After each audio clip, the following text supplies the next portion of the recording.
The celebratory champagne was warm, but nobody seemed to care. The air in the penthouse office of Aegis Tech smelled of ozone, expensive perfume, and greed. Caleb Reed stood by the panoramic window overlooking the San Francisco Bay. Below him, the city was a grid of golden circuits, humming with the energy of $1 trillion. Tomorrow, the opening bell of the Nasdaq would ring, and Aegis, the cybersecurity firm he had built from a garage in Palo Alto, would go public. He would be a billionaire on paper. "You look like you're at a funeral, Cal." A smooth voice came from behind him. Caleb turned.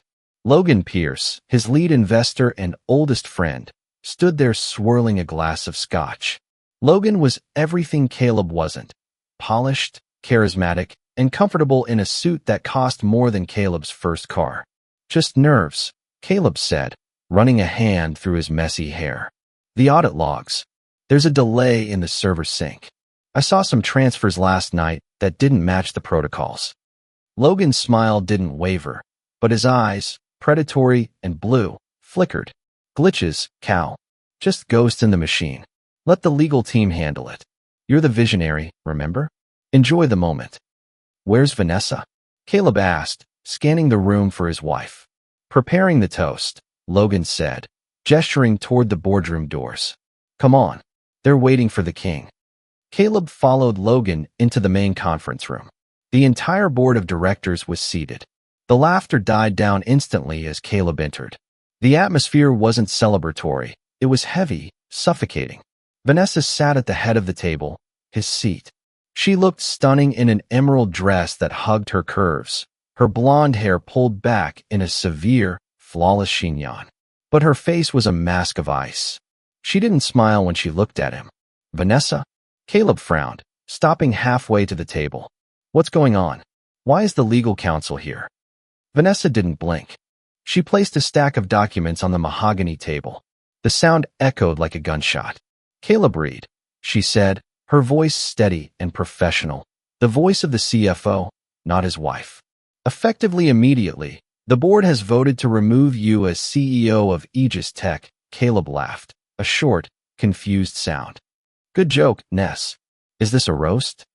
"This is a termination," Logan said, stepping past Caleb to stand beside Vanessa. The proximity was wrong. Intimate. They stood like a united front, a wall against him.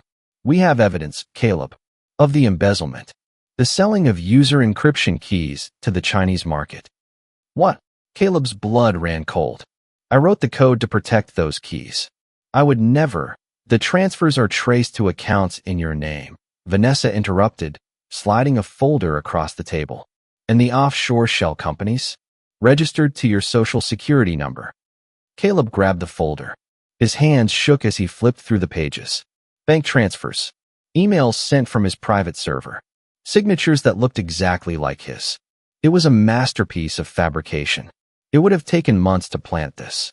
He looked up, meeting Vanessa's eyes. He saw no guilt there. Only calculation. "You did this," he whispered.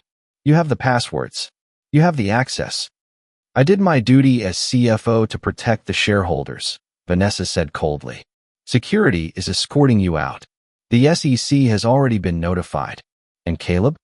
She paused, twisting the diamond ring on her finger, the one he had spent 6 months saving for back when they were eating instant noodles. "I filed for divorce this morning. Since the assets are frozen pending the federal investigation and given the prenuptial infidelity clause." She glanced at Logan, then back at Caleb. "You're leaving with nothing." "Infidelity." Caleb roared, slamming his hands on the table. "I have never touched another woman." "But we have photos," Logan said softly, almost sympathetically. He tossed a few grainy pictures onto the table. Caleb looked. It was deep fake technology, crude, but enough to destroy a reputation in the court of public opinion before the truth ever came out. The double doors burst open. 2 uniformed security guards, men Caleb greeted by name every morning, stepped in, looking grim. "Mr. Reed," one of them said. "Please, don't make a scene." Caleb looked at the room. The board members, people he had made rich, looked at their phones or out the window. They knew. They didn't care. The stock price was all that mattered. and Logan had convinced them that Caleb was a liability. Caleb looked at Vanessa one last time. She was already pouring a drink for Logan. They weren't just partners, they were conspirators. "You didn't just steal my company," Caleb said, his voice trembling with a rage so deep it felt like drowning. "You stole my life." "Business is business, Caleb," Vanessa said, taking a sip of champagne. "You were always too soft for the real world. Go home."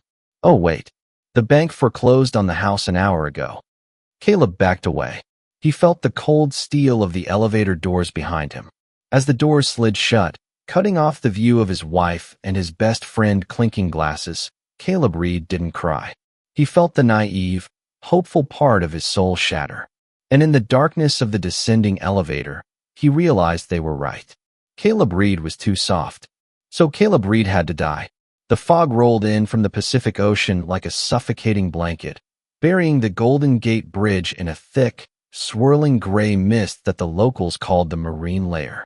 It was a cold, wet dampness that seeped through layers of clothing and settled deep into the bones. Caleb Reed walked aimlessly along the Embarcadero, the rhythm of his Italian leather shoes striking the pavement, the only constant thing left in his disintegrating world. He had been walking for hours, ever since the security guards had escorted him out of the glass tower that bore his name, leaving him standing on the sidewalk like discarded refuse. San Francisco was a cruel city to be poor in, but it was an even crueler city to be fallen in.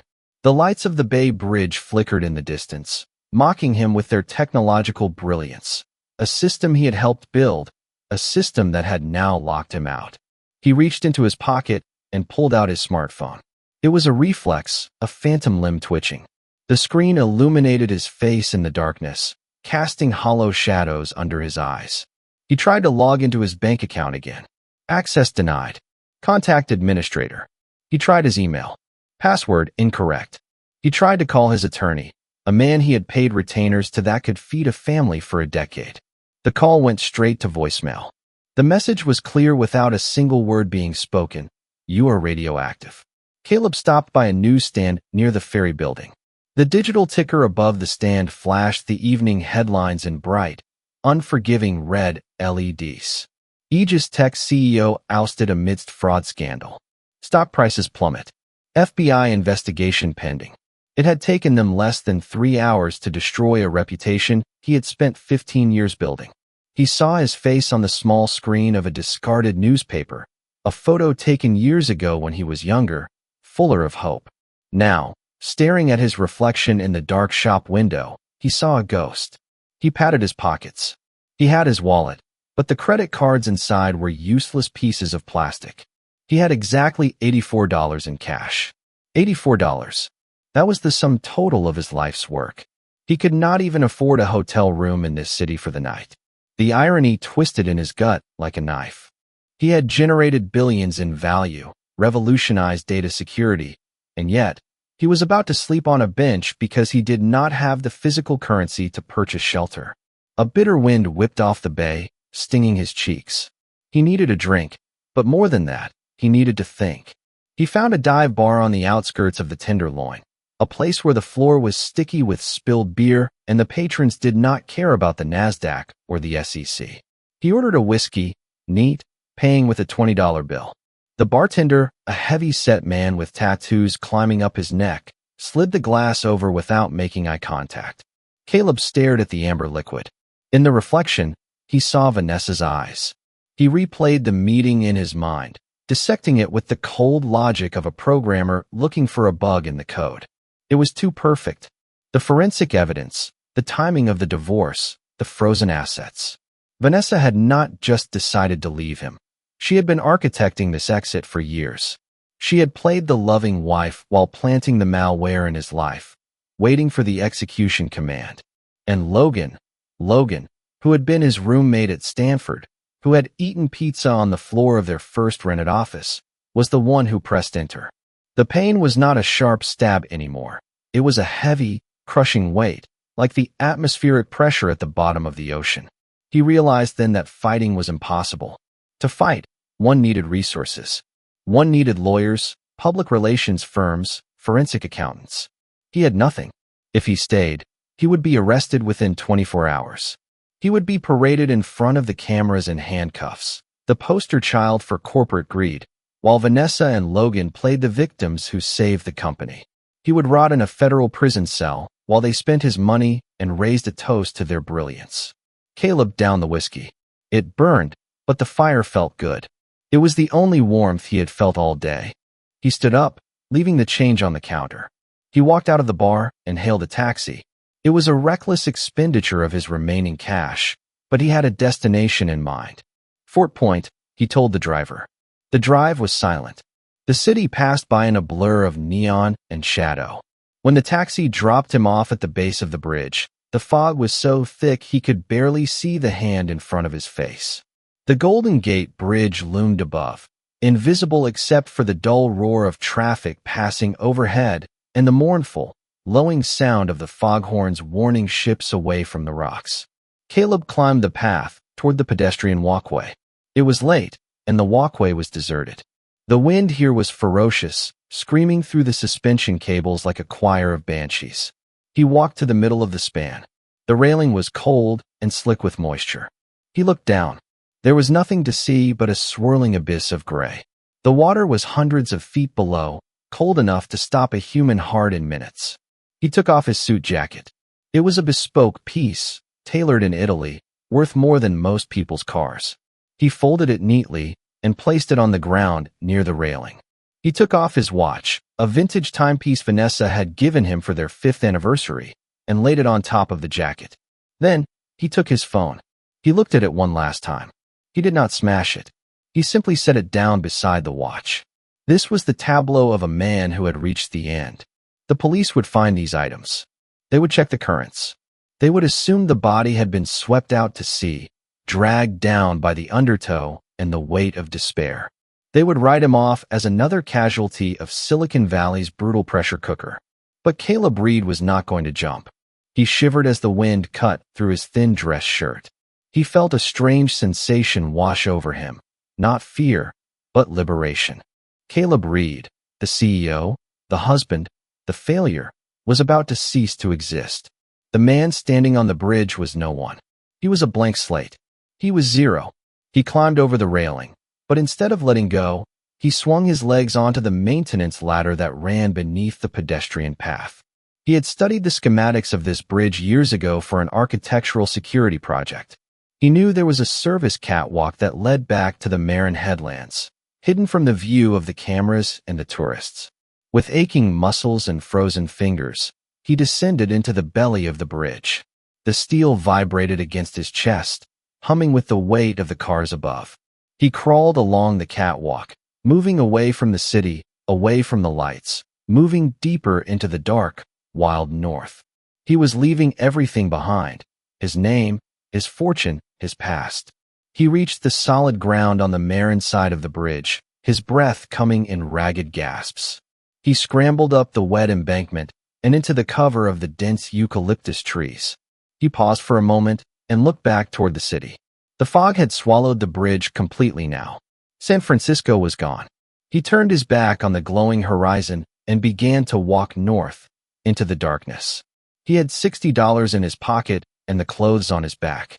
He was cold, he was hungry, and he was alone. But as he walked, a new feeling began to take root in the frozen soil of his heart. It was not hope. It was something colder, harder, and far more durable. It was the quiet, terrifying clarity of a man who has nothing left to lose. The algorithm of his life had crashed, but he was already writing the code for his resurrection. The world was no longer made of glass and silicon. It was made of gray water, rusted steel, and ice. The Bering Sea did not care about stock options or quarterly earnings. It did not care about intellectual property or reputation. It only cared about weakness, and it sought to crush anything that did not have the strength to endure its freezing embrace. Caleb Reed stood on the heaving deck of the Polaris, a 70-foot crab boat that smelled perpetually of diesel fuel and dead fish. The wind howled across the deck, a physical force that felt like a hammer against his chest. A rogue wave crashed over the starboard rail, soaking him instantly in water that was barely a degree above freezing. He did not flinch. He did not shiver. The shivering had stopped 2 years ago. He grabbed the sorting table with gloves that were thick with grease and grime, his fingers curling around the metal rim to steady himself as the boat pitched violently into a trough. His hands, once manicured and insured for millions of dollars, were now unrecognizable. The knuckles were swollen and scarred, the skin rough like sandpaper, stained with the indelible ink of oil and crab blood. These were not the hands of a coder anymore. They were the hands of a ghost. "Move it, Greenhorn!" the deck boss screamed over the roar of the wind, his voice a gravelly bark that cut through the storm. "The pod is coming up. Do not just stand there dreaming." Caleb did not look up. He moved. His body reacted on instinct, a machine programmed by pain and repetition. He grabbed the heavy steel pot as it swung onto the hydraulic launcher, the sheer weight of it enough to break a man's ribs if he mistimed the rhythm. He worked the coiling line, his muscles burning with an exhaustion that went beyond the physical. In his old life, exhaustion was a mental fog after a 30-hour coding marathon. Here, exhaustion was a cellular breakdown, a deep, aching void that consumed every thought until only the basic imperative to survive remained.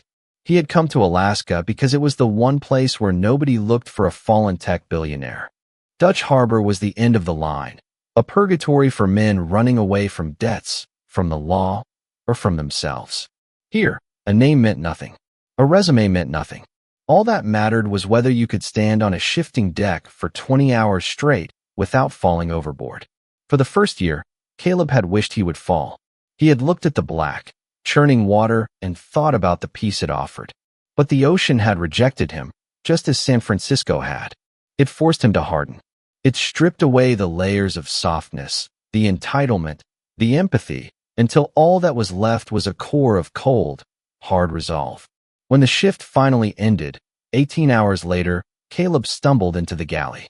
The air was thick with the smell of frying grease and cigarette smoke.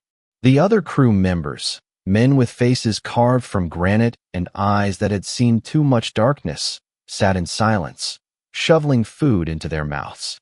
They did not ask Caleb about his past.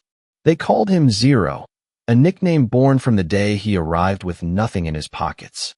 They did not know that the name was more accurate than they could ever imagine. Caleb ate his stew quickly, his eyes fixed on the scarred laminate of the table. He did not engage in the rough banter. He was a shadow among them, present but absent. When he finished, he retreated to his bunk, a claustrophobic coffin of a space stacked 3 high against the vibrating hull of the ship. He drew the curtain, shutting out the dim light of the hallway. This was the moment he lived for. This was the only time Caleb Reed existed. He reached under his mattress and pulled out a heavy, Pelican-style waterproof case. Inside sat a laptop. It was not the sleek, ultra-thin device he had designed at Aegis. It was a bulky, military-grade machine he had bought for cash from a black-market surplus store in Anchorage. It was ugly, heavy, and scarred, just like him. But inside, it held the keys to the kingdom. He booted it up. The screen glowed with a harsh blue light, illuminating his weathered face.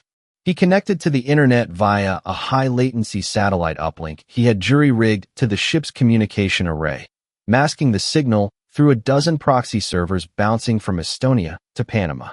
The connection was slow, agonizingly so, but it was enough. Caleb navigated to a secure, encrypted terminal. He was not checking the news. He did not look at photos of Vanessa or the life she was living in his stolen penthouse. That life was dead. He was looking at the markets. Specifically, the volatile, unregulated underbelly of the cryptocurrency exchanges and the distressed debt markets. For 5 years, while his body broke under the physical labor of the crab boat, his mind had been sharpening a blade in the dark. Every dollar he earned from the grueling work on the ship, he did not spend on alcohol or women like the other sailors. He funneled it into the machine. He traded with the aggression of a man who had no fear of loss because he had already lost everything. He saw the digital footprints of their desperation. "You are getting sloppy, Logan," he whispered, his voice raspy from the salt air. He opened a new window. It was a dossier he had been compiling for years. It contained everything. Every email he had managed to recover from his old backups. Every discrepancy in the financial reports Vanessa had filed since his departure. He was not building a legal defense. He was building a weapon. The law had failed him once. He would not trust it again. He was going to use the very system they worshipped, the free market, to dismantle them piece by piece. The boat lurched violently, slamming Caleb's shoulder against the bulkhead. He did not look away from the screen. In the chaotic, freezing darkness of the Bering Sea, a strange calm settled over him. The greenhorn, who had boarded this ship broken and suicidal, was gone.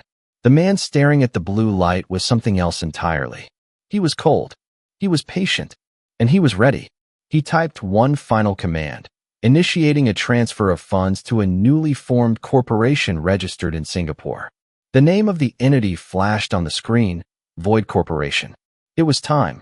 The crab season was ending. The ice was beginning to break.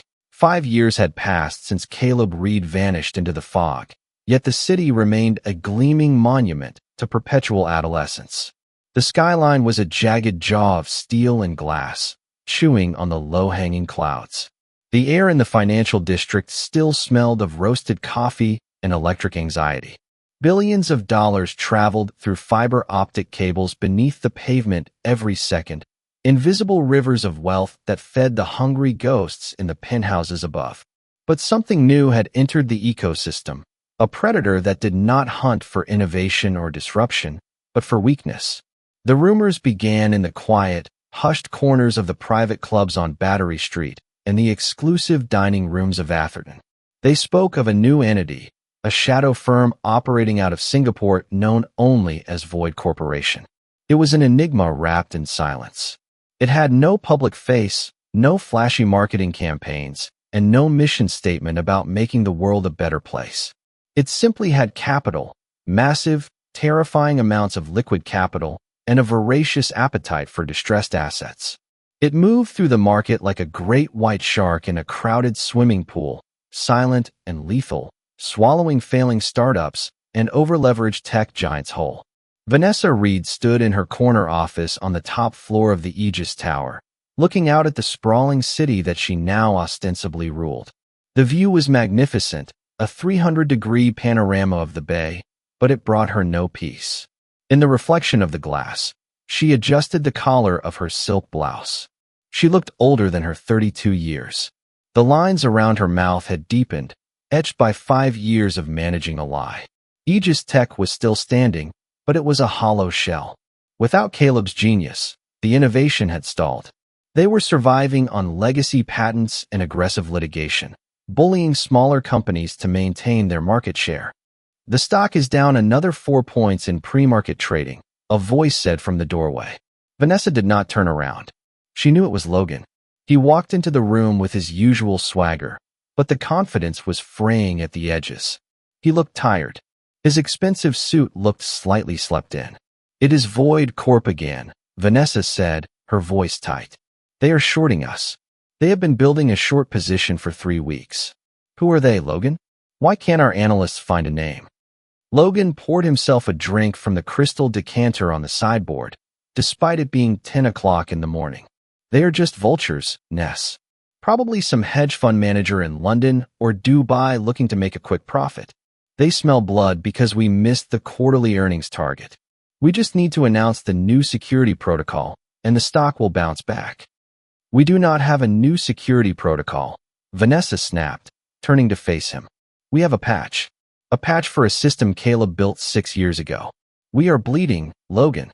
And this Void Corporation, they are not just shorting us. They are buying our debt. They are buying the bonds from the secondary market. If they get a controlling interest in our debt, they can force a restructuring. They could own us." Logan laughed, but the sound was brittle. "You are paranoid. Nobody can own us. We are Aegis. We are the shield. Stop worrying about ghosts and focus on the gala tonight. We need to project strength." Vanessa watched him drink. She felt a familiar surge of contempt. 5 years ago, Logan had seemed like the strong one, the pragmatic counterbalance to Caleb's idealistic softness. Now, she realized she had traded a visionary for a gambler. She looked back at the window. The fog was rolling over the Twin Peaks, a gray tsunami threatening to swallow the city. She shivered. She had a feeling she could not shake, a primal instinct that whispered that the shark was not in London or Dubai. It was already here. 3 miles away, a private Gulfstream G650 jet descended through the marine layer, its matte black fuselage cutting through the clouds like a knife. It touched down on the tarmac of a private airfield south of the city, the tires screeching briefly before finding traction. The engines whined down to a low hum. A black limousine pulled up to the stairs, its windows tinted so dark they reflected the gray sky perfectly. The door of the jet opened. Caleb Reed stepped out onto the metal stairs. The wind whipped at his coat, a heavy, charcoal trench coat that fell below his knees. He paused for a moment, inhaling the air. It smelled of jet fuel and salt water, the same smell he had breathed on the deck of the Polaris. But here, it lacked the purity of the frozen north. Here, it smelled of complication. He descended the stairs slowly. He was physically unrecognizable from the man who had fled this city. The softness was gone, carved away by the brutal labor of the Bering Sea. His frame was thicker, dense with muscle that had been built by hauling steel cages from the icy depths. His hair was shaved close to his scalp, revealing the sharp, angular geometry of his skull. But it was his face that had changed the most. The California tan was gone, replaced by a pale, weather-beaten roughness. A thin, jagged scar ran from his left ear down to his jawline, a souvenir from a snapping steel cable that had nearly taken his head off during a winter storm. He did not look like a tech CEO. He looked like a mercenary. He looked like a man who had walked through hell and decided he liked the temperature. A young assistant, immaculately dressed and holding a tablet, waited by the limousine. He looked nervous as Caleb approached. "Mr. Void?" the assistant asked, his voice trembling slightly. Caleb did not answer immediately. He adjusted his leather gloves. Beneath the expensive leather, his hands were rough, the knuckles permanently swollen. He looked at the boy, his eyes dark and unreadable, void of any warmth. "Just Void," Caleb said. His voice was a low rumble, stripped of the nervous energy he used to have. It was a voice that expected obedience. He slid into the back of the limousine. The interior was silent, hermetically sealed against the outside world. He took a sip of the sparkling water waiting for him. It tasted like nothing. "Take me to the St. Regis," he said to the driver. "And then, send the package." As the car merged onto the highway, heading toward the glistening towers of San Francisco, Caleb looked at the passing scenery with total detachment. He saw the billboards advertising apps that promised connection and happiness. He saw the tense cities under the overpasses, the forgotten people the algorithm had discarded. He felt a strange kinship with them. He, too, had been discarded. He opened his laptop, a sleek, powerful machine now, not the battered brick he had used on the boat. He pulled up the live feed of the Aegis stock. It was flickering red. He typed a single command. It was not a hack. It was a purchase order. Void Corp was officially making a tender offer for 10% of the outstanding shares of Aegis Tech, at a premium that the panicked board of directors would find impossible to ignore. This was the Trojan horse. He was not breaking down the gates. He was walking through them with a bag of gold. He leaned back in the seat and closed his eyes. He could picture Vanessa's face when she received the notification. He could see the confusion, the fear, the scrambling for control. He felt a faint pulse of satisfaction, but it was cold, clinical. He was not here to scream or to rage. He was here to balance the equation. The car entered the city limits. The skyscrapers rose around him like canyon walls. Caleb Reed was dead. The man riding in the back of the black car was a ghost, a glitch in their perfect system, a virus that had laid dormant for 5 incubation cycles and was now ready to execute its payload. He touched the scar on his jaw. The pain was a memory, but the lesson was eternal. In the code of the real world, there was no undo button. There was only the execution, and he was the executioner. The private conference room at the St. Regis Hotel was a study in sterile luxury, a vacuum of white leather and polished chrome designed to make billion-dollar decisions feel like casual conversations. The air conditioning was set to a precise, chilly temperature that kept the atmosphere crisp, Yet Vanessa Reed felt a bead of perspiration trace a slow, agonizing path down her spine. She sat on one side of the expansive glass table, her hands clasped tightly in her lap to hide the subtle tremor in her fingers. Beside her, Logan Pierce was tapping his gold fountain pen against a leather notebook, a rhythmic, staccato sound that betrayed his own fraying nerves. They had been waiting for 15 minutes. In the world of high-stakes finance, making someone wait was not just a scheduling error, it was a power move. It was a calculated declaration of dominance before a single word had been spoken. "This is ridiculous," Logan muttered, checking his watch for the third time. "Who does this guy think he is? We are the board of a publicly traded company, not petitioners seeking an audience with the Pope. He is the man who owns 15% of our debt," Vanessa replied, her voice low and sharp. She did not look at Logan. She kept her eyes fixed on the double doors at the far end of the room. "And if we do not walk out of here with a deal, the market opens tomorrow with a sell-off that will trigger the covenants on our loans. We will be insolvent by noon. So, shut up, Logan. If he wants us to wait all day, we wait all day." Logan opened his mouth to retort, but the heavy oak doors swung open. The room seemed to shrink instantly. Two large men in dark suits entered first, flanking the doorway like sentinels, but Vanessa barely noticed them. Her gaze was magnetized to the figure walking between them. He was a mountain of a man, moving with a terrifying, predatory stillness. The bespoke charcoal suit he wore was cut to perfection, but it could not hide the density of the body beneath it. It was not the soft, gem-sculpted bulk of the venture capitalist Vanessa was used to. It was a thick, hardened solidity that spoke of raw force. His head was shaved, the scalp gleaming under the recessed lighting, and a jagged, pale scar ran down the left side of his jaw, vanishing into the collar of his shirt. Vanessa felt a strange, cold ripple pass through her chest. She had expected an older man, perhaps a seasoned banker from London or a tech mogul from Tokyo. She had not expected this elemental force. "Mr. Void, I presume?"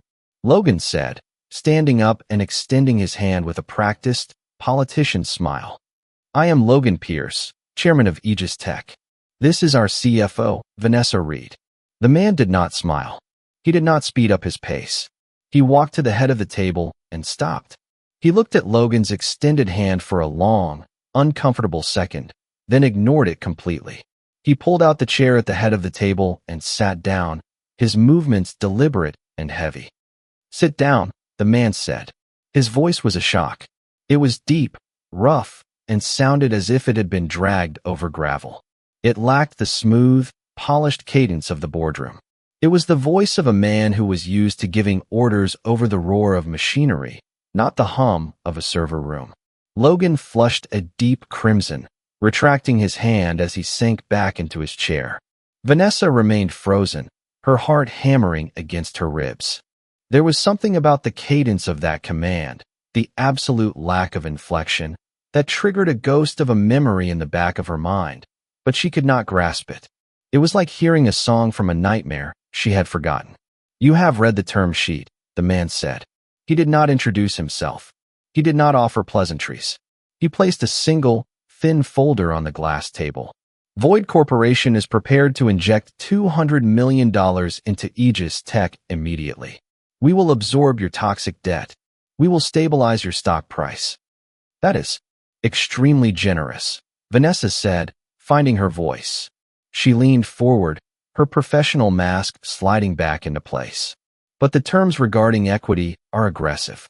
You are asking for 3 board seats and veto power on all executive hiring. You are effectively asking for control of the company." The man turned his head slowly to look at her. For the first time, their eyes met. His eyes were dark, almost black, and completely empty.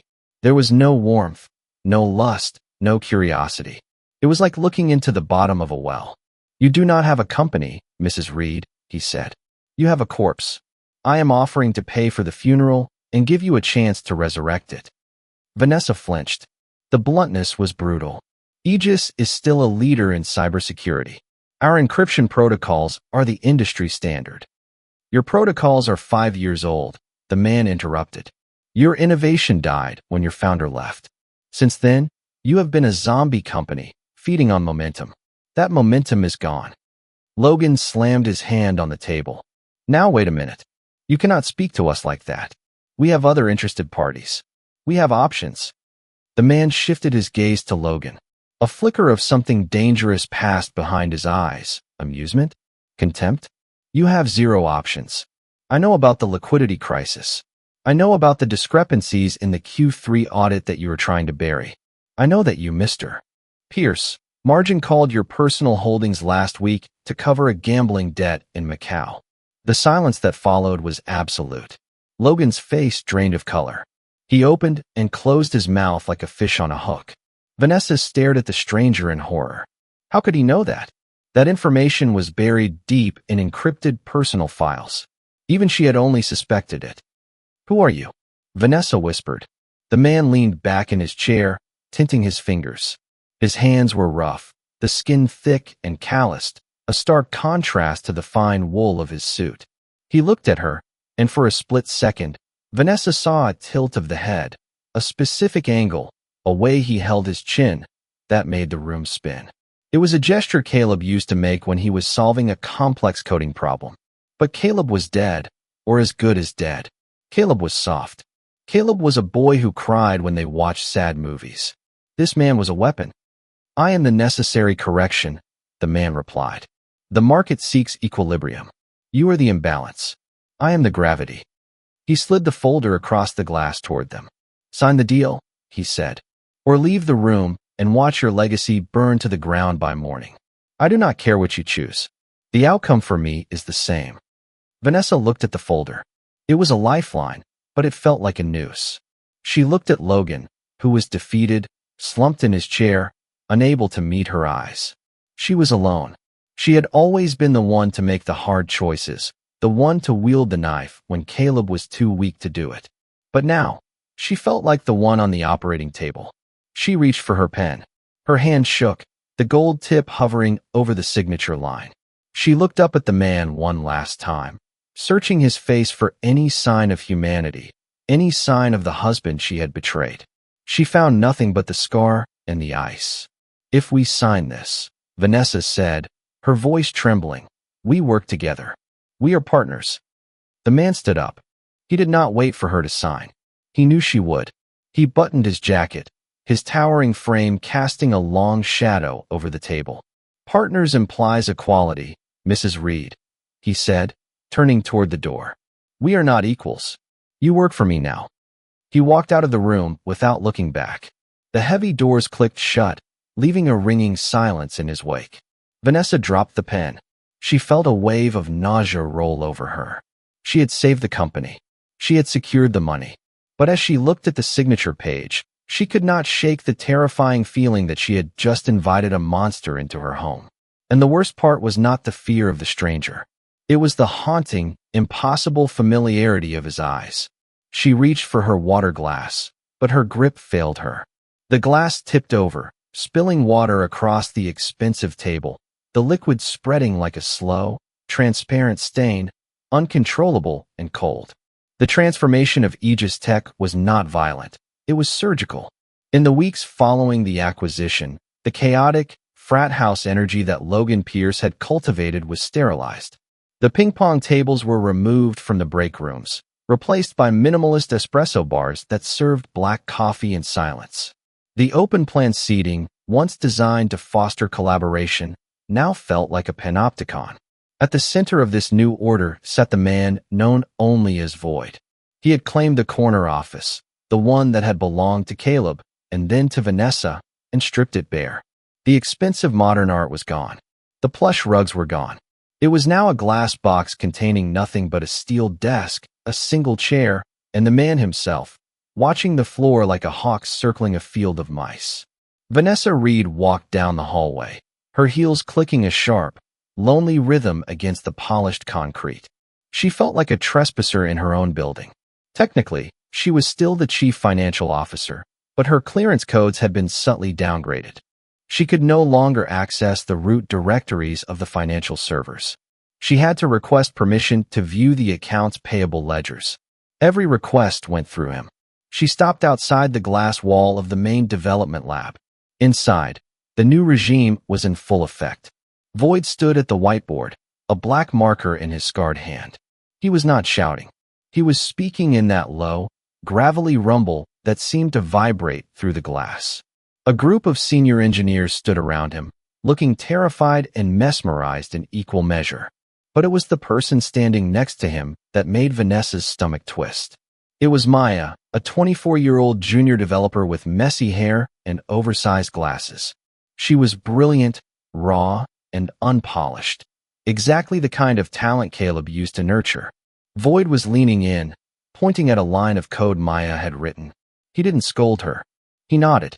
It was a gesture of respect, a validation that Vanessa had not seen anyone give the engineering team in 5 years.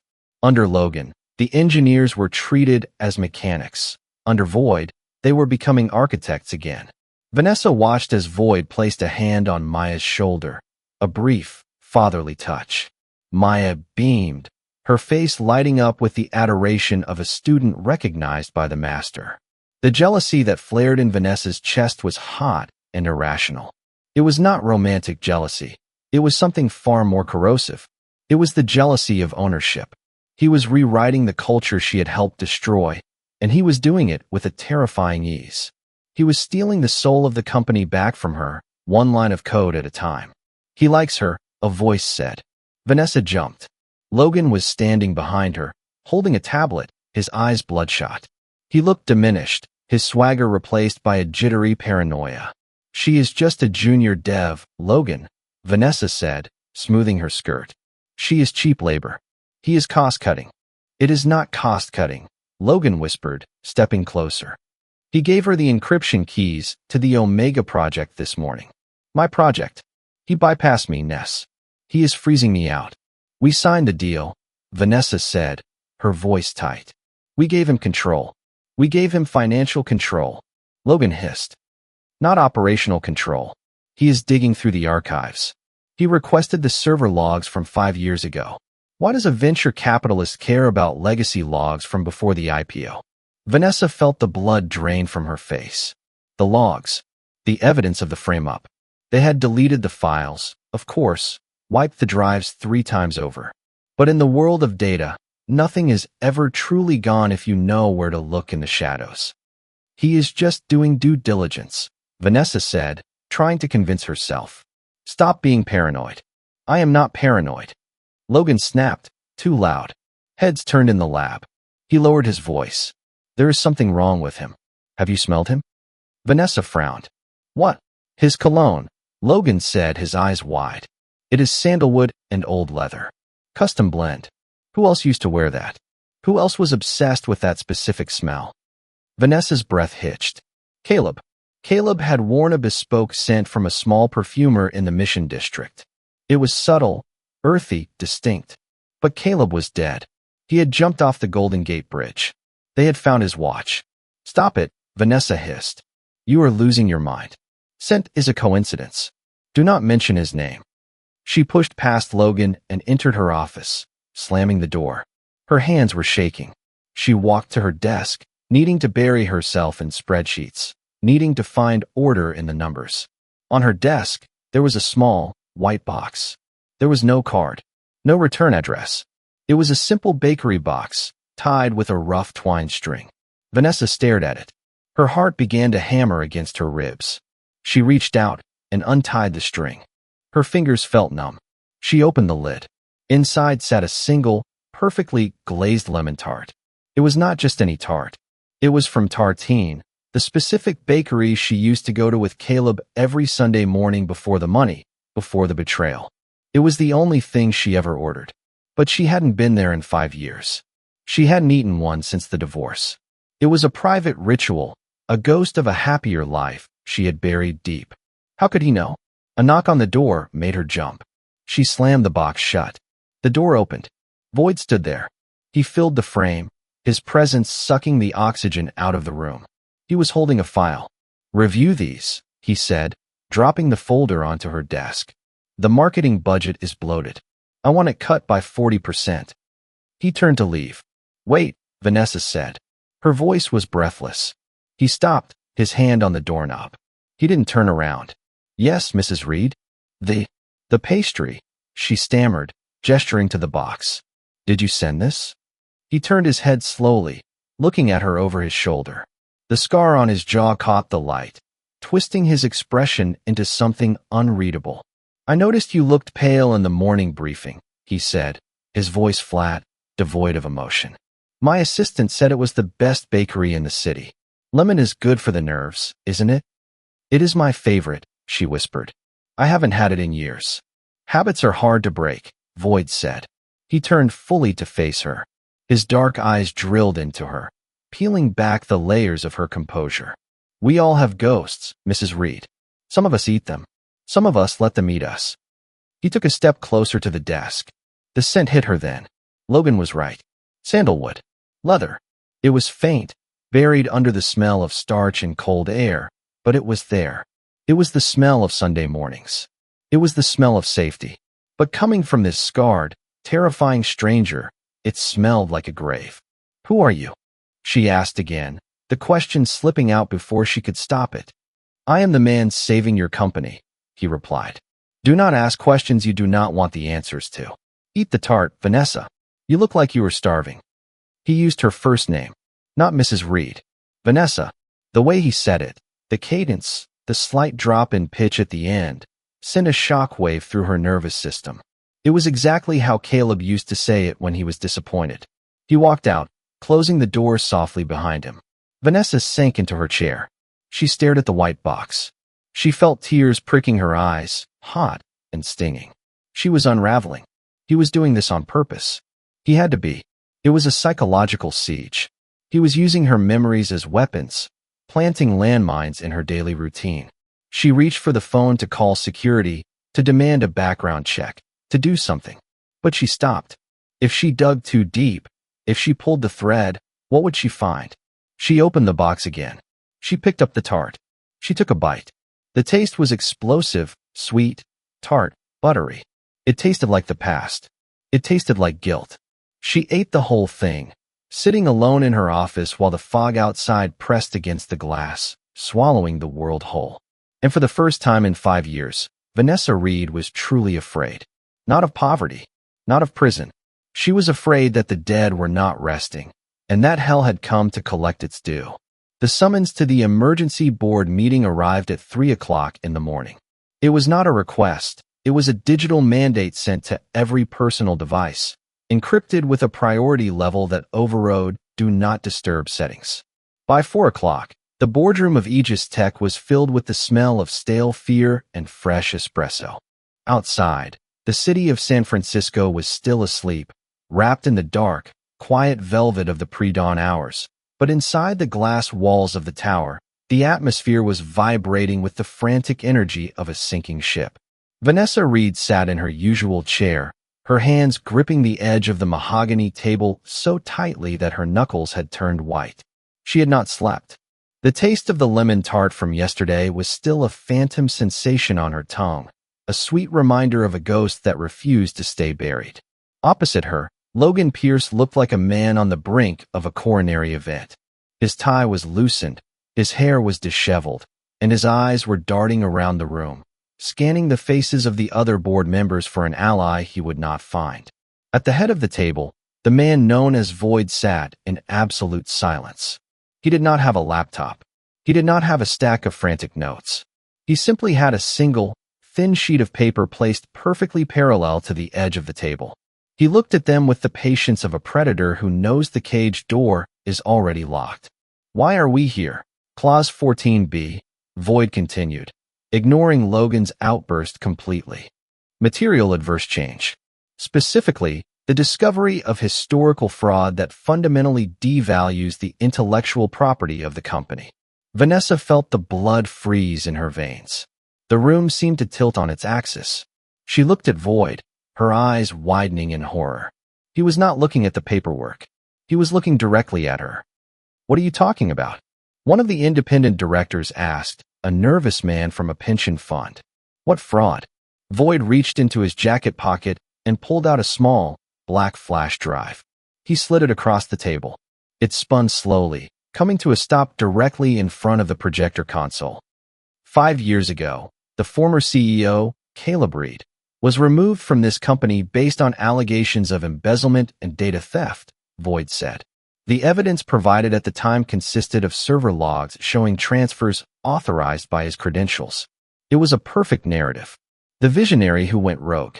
The board acted swiftly to protect the shareholders. He stood up slowly and walked to the window, turning his back to them. He looked out at the fog-covered city, a dark silhouette against the gray sky. But computers do not lie, Void said softly. People do. And digital footprints, much like scars, never truly fade. They just get covered up. He gestured to the technician in the corner. Play it.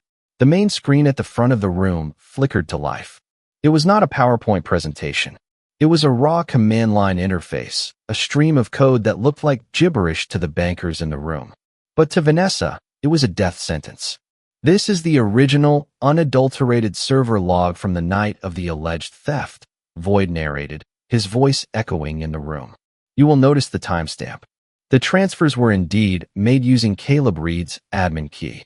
However, if you look at the IP address of the machine that executed the command, it does not match Caleb's laptop.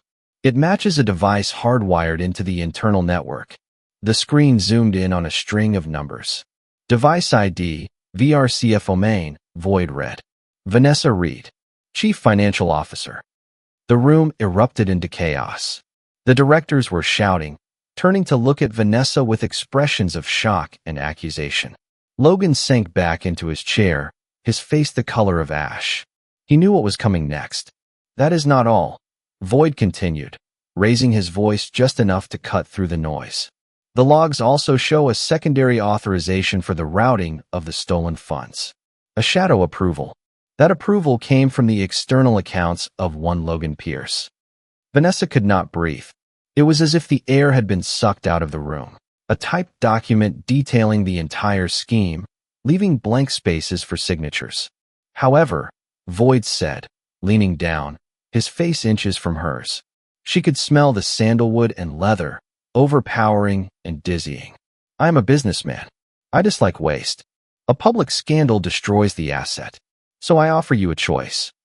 The room fell silent again. The other directors were watching, terrified, realizing they were witnessing an execution. Sign over your personal equity, Void whispered, his voice intimate and lethal. Transfer your voting rights to Void Corporation. Resign from the board effective immediately. Admit to gross negligence rather than fraud. You walk away with nothing, but you stay out of prison. You keep your freedom, such as it is. You cannot do this, Vanessa whispered, tears streaming down her face. Caleb, please. The name hung in the air like a curse. Void straightened up. He adjusted his cufflinks. He looked at her with eyes that were as cold as the Bering Sea.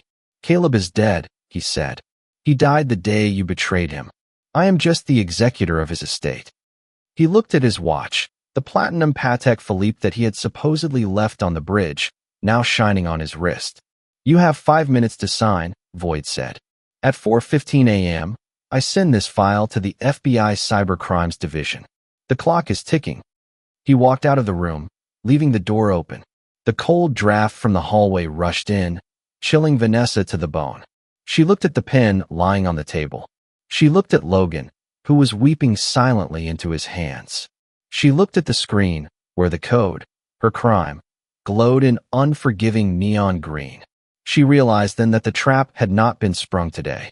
The trap had been set the moment she signed the divorce papers 5 years ago. She had thought she was burying a weak man, but she had only planted a seed that would grow into a monster. And now, the harvest had arrived. With a trembling hand, Vanessa Reed picked up the pen. It felt heavy, heavier than the guilt she had carried for half a decade.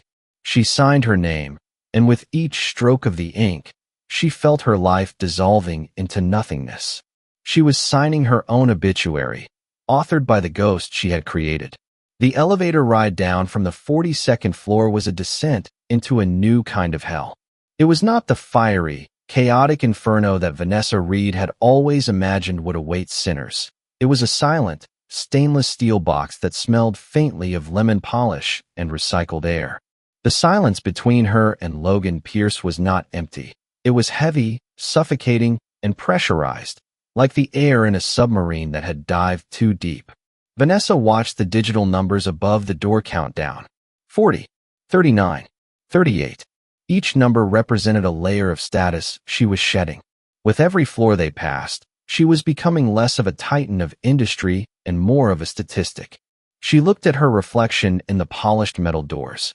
Her face was pale, her mascara slightly smudged beneath her left eye, a tiny imperfection that she would never have allowed 2 hours ago. Now, it did not matter.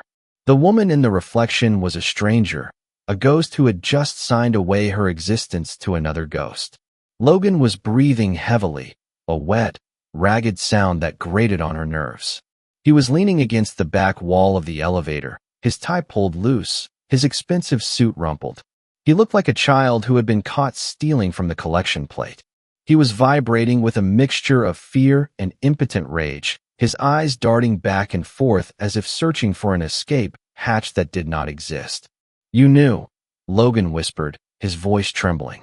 It was the first time he had spoken since they left the boardroom. Vanessa did not turn around. She kept her eyes fixed on the descending numbers. 20, 19.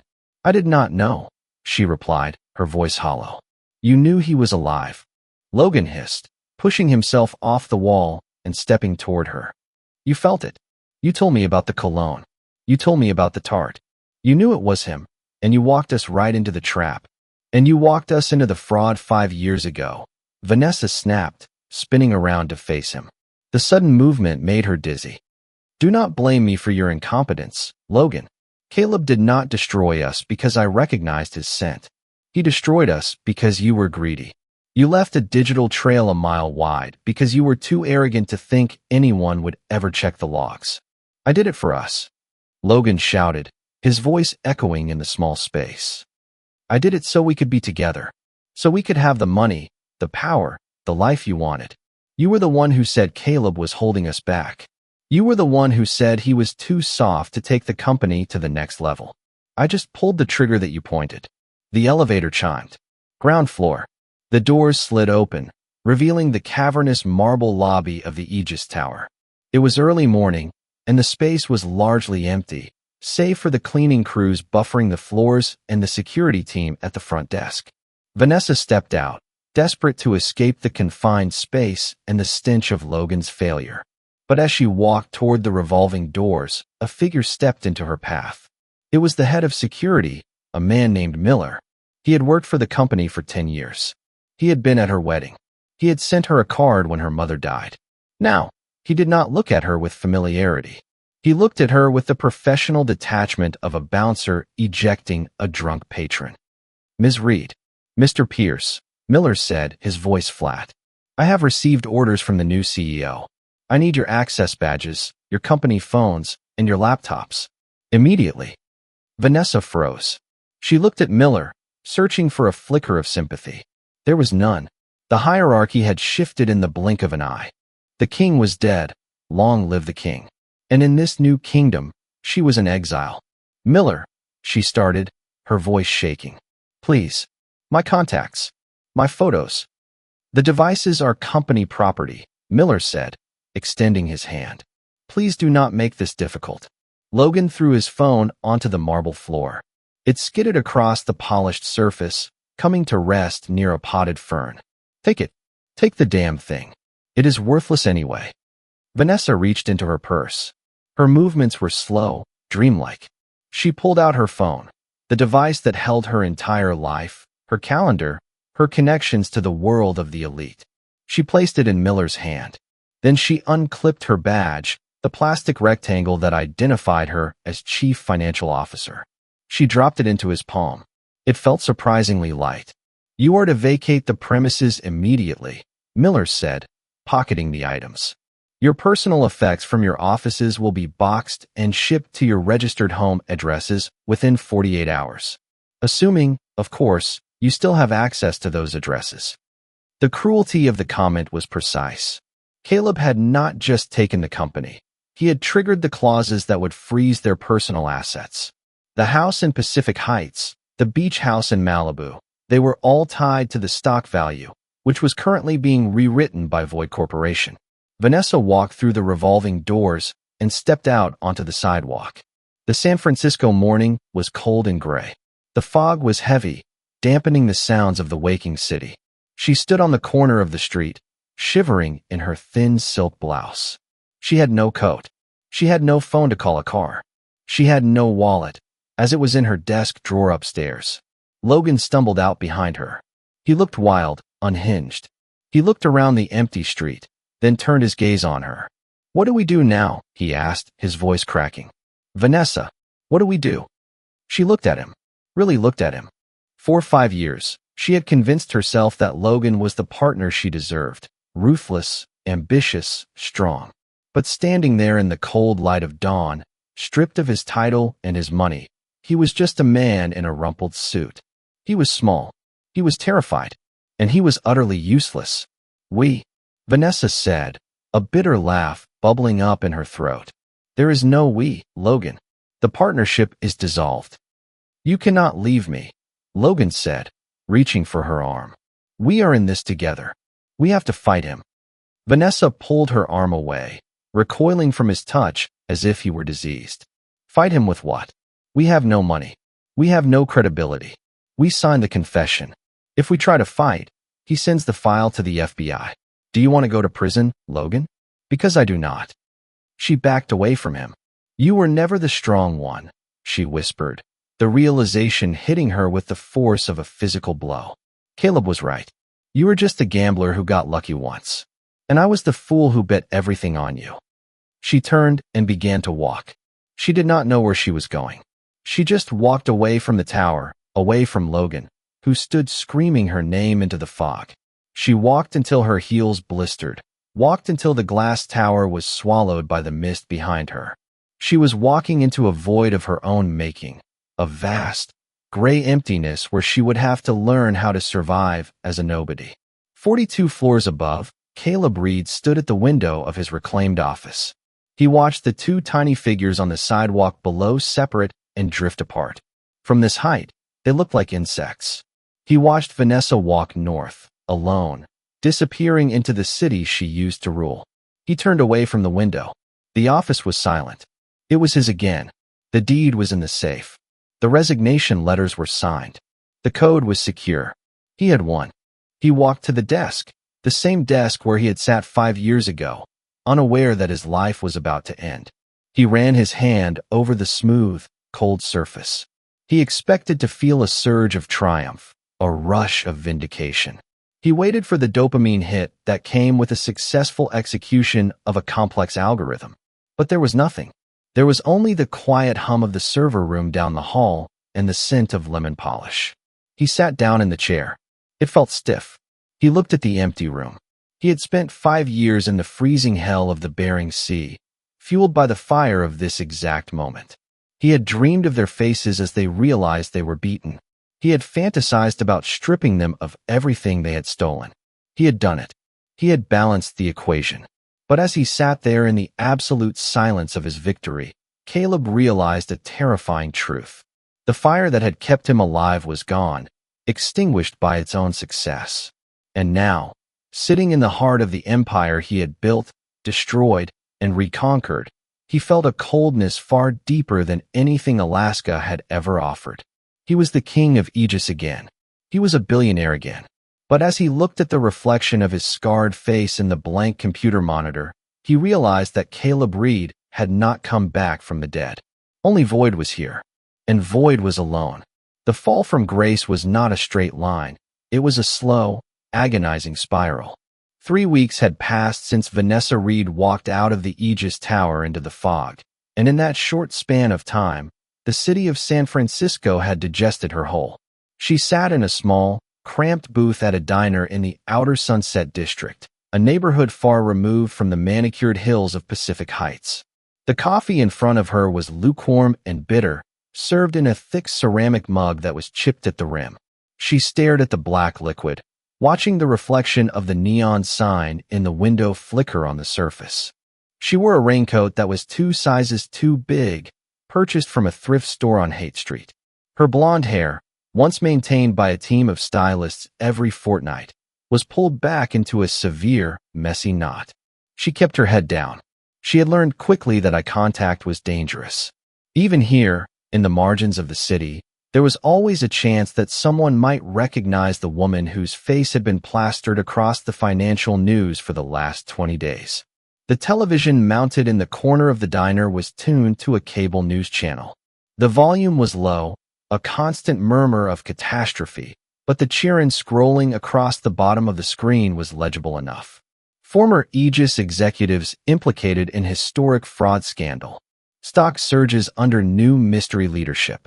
Vanessa gripped the mug tighter. It was a masterpiece of destruction. Voight had kept his word.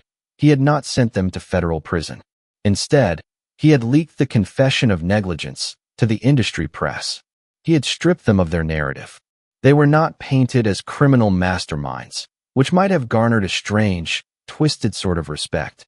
They were painted as incompetent, greedy failures who had nearly destroyed a beloved tech institution through sheer stupidity.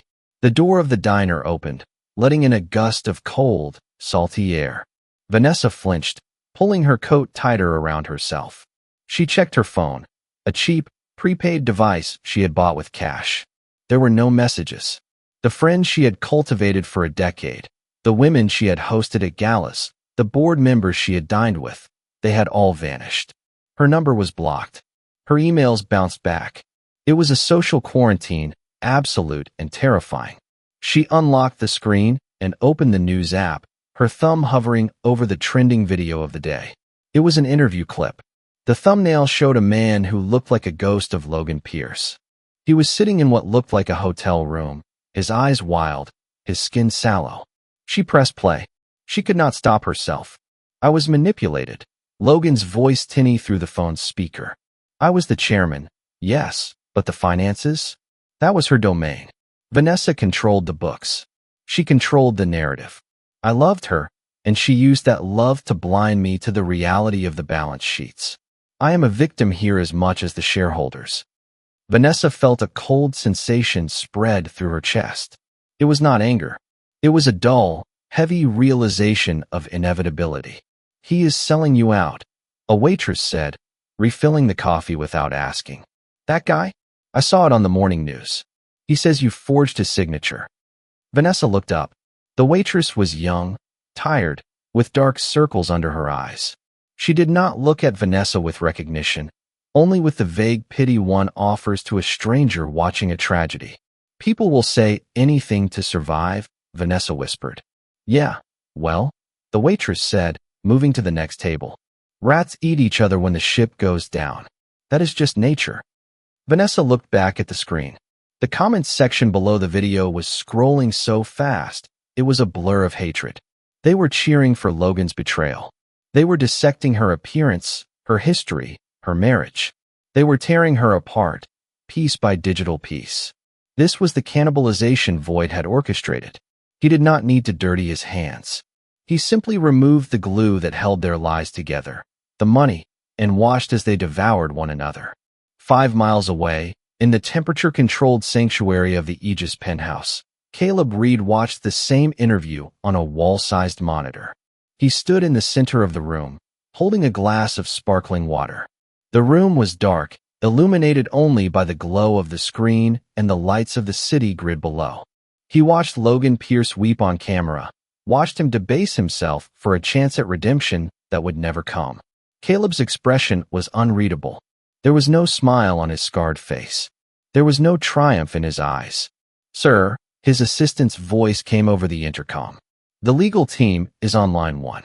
They want to know if we should issue a cease and desist to Mr. Pierce regarding his breach of the non-disclosure agreement. Caleb walked to the desk and pressed the button. Let him speak, Caleb said. His voice was a low rumble in the quiet room. Let him say whatever he wants. The more he speaks, the deeper he digs the grave.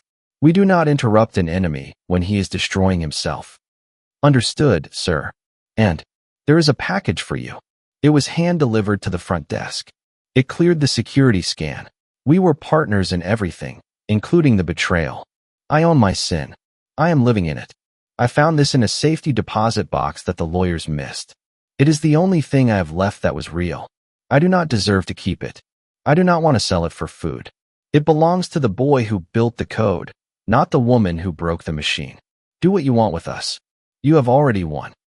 Caleb read the letter twice. He looked at the ring. He remembered the day he had put it on her finger. It had been raining. They were sitting in a leaking Honda Civic, eating takeout. She had cried. She had promised to build the future with him.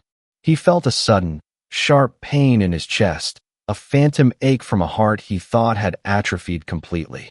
For a fleeting second, he saw her not as the monster who had framed him, but as the girl in the raincoat, shivering in the passenger seat. But then he remembered the cold of the Bering Sea. He remembered the nights spent shivering in a bunk that smelled of diesel, listening to men scream in their sleep. He remembered the feeling of erasure. He stood up and walked to the window. The city lay before him, a sprawling circuit board of light and ambition. Somewhere out there, in the darkness, she was cold. She was hungry. She was alone. He held the ring over the trash disposal unit built into the side of the desk. It was a swift, efficient mechanism designed to shred confidential documents. He hesitated. His hand hovered. The metal band caught the light. It belongs to the boy, he whispered to the empty room. And the boy is dead. He closed his hand around the ring. He did not drop it into the shredder. Instead, he walked to the wall safe hidden behind the paneling. He opened it. Inside, next to the deed of the company and the encrypted hard drives, sat his old watch, the one he had left on the bridge. He placed the ring next to the watch.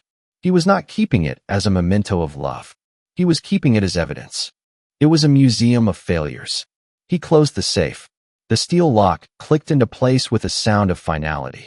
He returned to the desk and pressed the intercom button again. Send a memo to the PR department, Caleb said.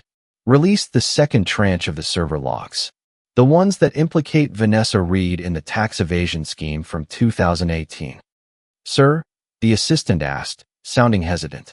The media is already destroying her. This will ensure she never works in any capacity again.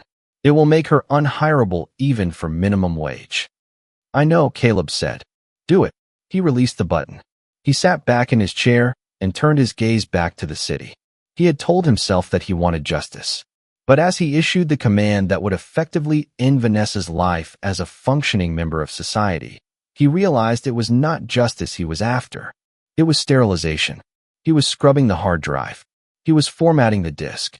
He watched the fog roll in over the bay, swallowing the lights one by one. The cannibalization was complete. Logan had turned on Vanessa. Vanessa had surrendered. And Caleb was the one holding the knife, realizing too late that in cutting them out, he had carved a hole in himself that no amount of money could ever fill. He was the ruler of a silent kingdom, a man made of void, ruling over a memory that was rapidly fading into the gray mist. The charity gala was held in the atrium of the San Francisco Museum of Modern Art, a soaring cathedral of light and angular geometry that felt less like a celebration of culture and more like a showroom for the city's new aristocracy. The air was perfumed with expensive lilies and the metallic tang of chilled champagne. Caleb Reed moved through the crowd like a dark celestial body, his gravity pulling people toward him even as his coldness kept them at a safe distance. He wore a tuxedo that fit his broad, scarred frame like armor. In his hand, he held a crystal flute of mineral water that he had not sipped once in 2 hours. Men who had once sneered at his soft, management style now lined up to shake his hand, their palms sweating, their smiles brittle and eager. They complimented his vision. They praised the brutal efficiency of the Aegis restructuring. They laughed too loudly at his silence, filling the voids in the conversation with their own nervous ambition. To them, he was no longer Caleb Reed, the failed visionary. He was Void, the oracle of market correction, the man who had turned a dying company into a fortress of profitability. Caleb nodded at them, a mechanical gesture devoid of human connection. He scanned the room, his eyes dissecting the social algorithms at play. He saw the shifting alliances, the desperate networking, the fear masquerading as respect. It was all code. It was all inputs and outputs. And he had hacked the system so thoroughly that he no longer felt like a participant, He felt like the architect observing a simulation. He checked the time on his platinum Patek Philippe. It was 11 o'clock. The performance was over. He signaled to his security detail, two shadows standing by the exit, and began to move toward the doors. The crowd parted for him instinctively, a red sea of black silk and velvet receding before his momentum. He did not say goodbye to anyone. Emperors do not bid farewell to their subjects. They simply withdraw. The transition from the warm, golden light of the museum to the damp, biting chill of the San Francisco night was jarring. A light rain was falling, turning the streets of Soma into slick ribbons of obsidian. His limousine was waiting at the curb, the engine purring softly, a warm cocoon ready to transport him back to his fortress in the sky. But as the valet opened the rear door, Caleb stopped. Standing near a concrete pillar, just outside the halo of the heat lamps where the smokers and the drivers congregated, was a woman. She was not dressed for the gala. She wore a heavy, nondescript wool coat that looked like it had been bought secondhand, and a scarf wrapped tightly around her head to ward off the drizzle. She was holding a cheap umbrella that was struggling against the wind. The security guard stepped forward immediately, his hand moving to his earpiece. "Sir, I will handle this. Just a local vagrant." "No," Caleb said. His voice was quiet, barely audible over the hiss of tires on wet pavement. "Stand down." He waved the valet away and walked toward the pillar. The woman looked up as he approached. Her face was gaunt, stripped of the makeup and the fillers that used to define her beauty. Her eyes were tired, rimmed with red, dull and heavy with the weight of 1,000 sleepless nights. But they were still blue. They were still the eyes he had looked into on his wedding day. "Vanessa," he said. It was not a question. It was a statement of fact, acknowledging an object in his path. Vanessa Reed shivered, though Caleb suspected it was not entirely from the cold. She looked at his tuxedo, at the diamond studs in his shirt, at the sheer, overwhelming aura of power that radiated from him. Then she looked down at her own scuffed boots. "I read about the gala online," she said, her voice raspy. "I knew you would be here. I didn't want to cause a scene. I stayed back." "You are not causing a scene," Caleb replied, his hands clasped behind his back. "You are irrelevant to the scene. Why are you here?" The brutality of the word, irrelevant, made her flinch, but she did not retreat. She had nowhere left to retreat to. "I wanted to see you," she whispered. "Not the man on the news. Not Void. I wanted to see if there was anything left. After the logs you released last week. No one will hire me. I am working under the table at a laundromat in Daly City. I fold sheets for minimum wage, Caleb." "Labor is honest," Caleb said, his face impassive. "It builds character. I gutted fish for 5 years. Folding sheets seems like a promotion." Vanessa looked up at him, tears mixing with the rain on her cheeks. "I know I deserve it. I know I destroyed us. But is this it? Is this the end game? You have the company. You have the money. You have destroyed Logan. You have destroyed me. When does it stop? When is the debt paid?" Caleb looked at her, really looked at her, analyzing the data points of her misery. He saw the regret. He saw the genuine pain. A younger version of himself, the Caleb who had jumped off the bridge, would have felt something. He would have felt pity. He might have even felt a flicker of the old love, a desire to save her from the hell he had constructed. But the man standing in the rain felt nothing. It was like looking at a line of code that had been commented out. It was there, visible, but it no longer executed any function in the program. "The debt is not financial, Vanessa," Caleb said softly. "It is existential. You stole 5 years of my life. You stole my name. You stole my belief in human decency. You cannot repay that with poverty. You cannot repay that with tears." "Then what do you want from me?" she cried, her voice cracking. "Do you want me to die? Do you want me to beg?" "I do not want anything from you," Caleb said. "That is the point. I do not hate you. Hate requires energy. Hate requires emotional investment. I simply do not care what happens to you. You can fold sheets, or you can run a Fortune 500 company. To me, the outcome is the same. You are a glitch I have patched. The system is running smoothly now." He turned away from her, the movement fluid and final. "Caleb," she called out, reaching a hand toward him, but stopping short of touching his sleeve. Are you happy? You won. You have everything. But are you happy? Caleb paused with his hand on the door of the limousine. He looked at the rain falling through the streetlights, illuminating the millions of individual drops that made up the storm. He thought about the question. Happiness.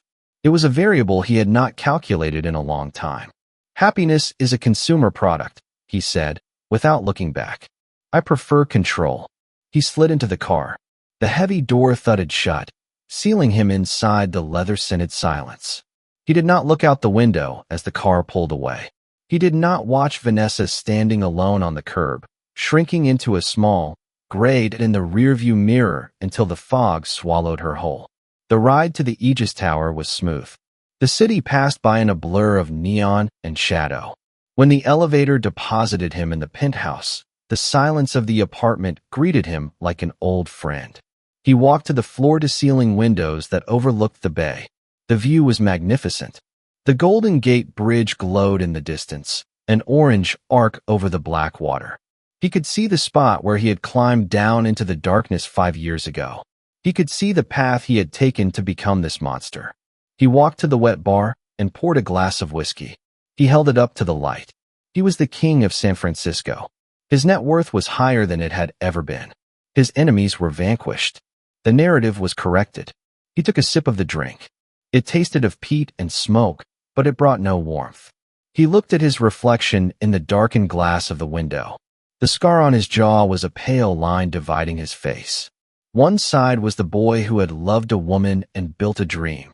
The other side was the machine that had dismantled it all. Caleb placed his hand against the cold glass, covering the reflection of his own eyes. He realized then that Vanessa was right. He had won. He had won the game completely. But in winning, he had proven that the game was the only thing that mattered. There was no joy in the victory, only the cessation of conflict. There was no peace, only the silence of a battlefield where everything, including his own soul, had been leveled.